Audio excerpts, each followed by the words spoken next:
Do you remember winters like these? When the ice painted flowers on the windows, when the silence of the snow covered the dirt roads, when the smell of burning turf filled the whole house with a warmth that warmed not only the body but the soul. Winters in the Ireland of yesteryear weren't just a season. They were a way of life, a time of resilience, of unity, of simplicity. And for those who lived through those days in the 30s, 40s, 50s, 60s, and 70s, winter carried a harsh but true beauty. If you remember those times, this video is for you. If you don't, close your eyes and let me take you there.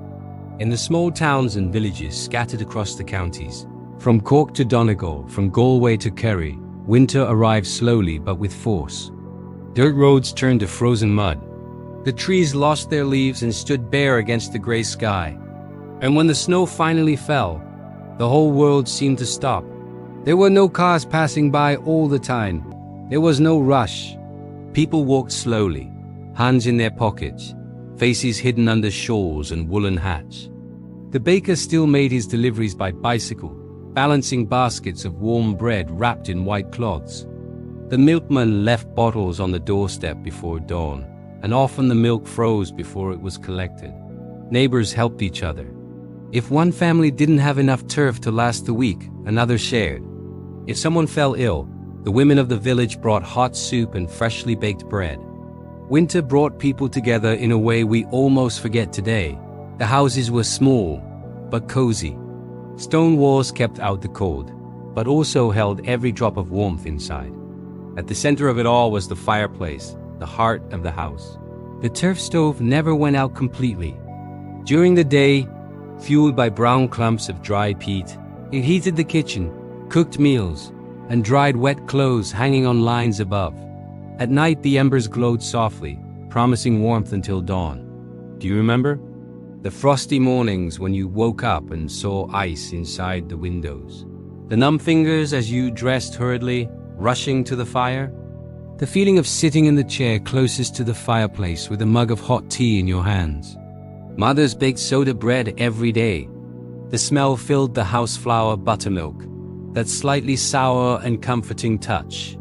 The bread came out of the oven still crisp, and you ate a thick slice with melting butter on top. Simple, perfect. At night, families gathered around the fire. There was no television in most homes until the 1960s, so people talked. They told stories. They sang old songs. Grandparents reminisced about even earlier times, and the children listened, eyes wide as the flames danced in the fireplace. For children, winter was both magical and challenging. Do you remember walking to school? Miles of road, sometimes in snow, sometimes in freezing rain that stung your face. Heavy boots, itchy woolen socks, coats that were never warm enough. But you went, you always went, because that's what you did. At school, the classroom was cold until the teacher lit the small stove in the corner. Everyone huddled around it, rubbing their hands, stamping their feet. But there was joy too. During breaks, you made snowmen, you threw snowballs. You slid down icy hills on pieces of old wood. You laughed until it hurt. And when you got home, there was hot tea waiting, and bread, and the fireplace, and your mother asking about your day. Irish winters had their own traditions. Meals were simple but hearty. Lamb or beef stews, steaming colcannon, pan-fried boxty. Food that warmed you from the inside out. On Saturday nights, someone would pick up the fiddle. Another the bodhran, and the kitchen would transform into a dance hall.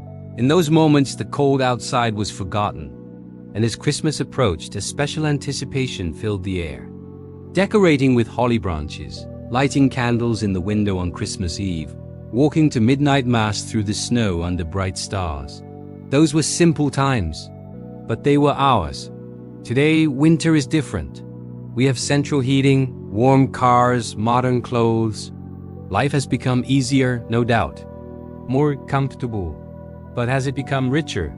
Because in those old days, despite the cold, despite the hardships, there was something that cannot be bought. Connection. Presence, time to talk, to listen, to simply be together. If you lived through those winters, if you remember the smell of turf, the taste of warm bread, the sound of snow crunching under your boots, then you carry something precious within you. Memories of a time that will not return, of an island that has changed, but that still lives within you. So close your eyes for a moment. Feel the warmth of that fireplace. Hear your mother's voice calling you for tea. See your father's face tired but smiling after a long day. Those days are gone, but they never completely leave us.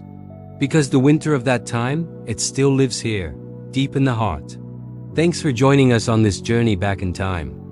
If these memories touched your heart, please like and subscribe for more stories of Old Island.